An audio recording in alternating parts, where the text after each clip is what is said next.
The strangest road trip of my life. I wasn't planning on driving through the desert at 3 a.m. I also wasn't planning on picking up a hitchhiker who might not have been human. But here we are. And I still don't know if what happened that night was real or if my brain just refuses to accept the truth. So, I was driving from Nevada to Arizona, heading to my friend's place for the weekend. I left way too late and ended up on some back road in the middle of nowhere. No street lights. No other cars. Just me, my headlights, and a long-ass stretch of road disappearing into the dark. I was tired as hell but trying to push through. Music up, windows cracked, chugging gas station coffee like my life depended on it. Then, I saw him.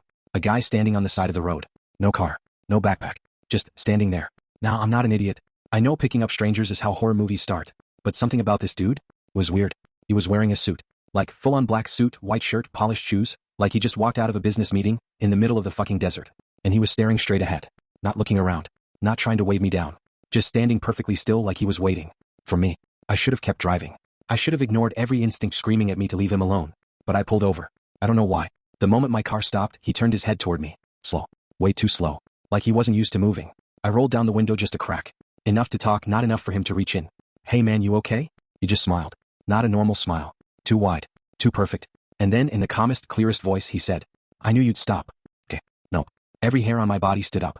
But before I could say anything, he asked, can you give me a ride? Just a few miles ahead.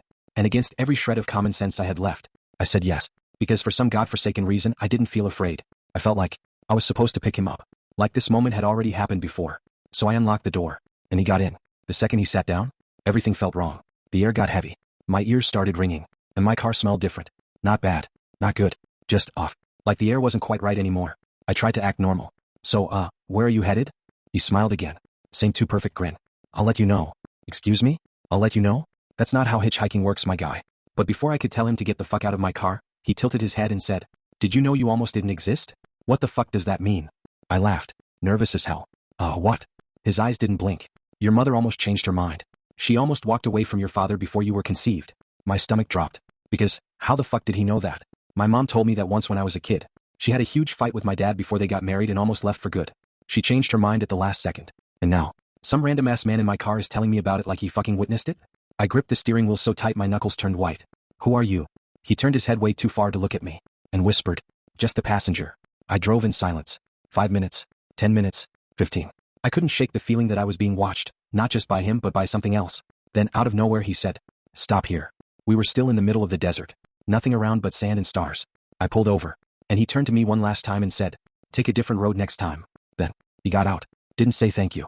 Didn't look back. Just walked into the darkness. And vanished. I sat there for a solid 5 minutes, gripping the wheel, heart pounding. Then I floored it. Drove all the way to my friend's house without stopping. Didn't sleep that night. Didn't tell anyone for years. But sometimes late at night I wonder, what would have happened if I hadn't stopped? And more importantly, who the hell did I give a ride to?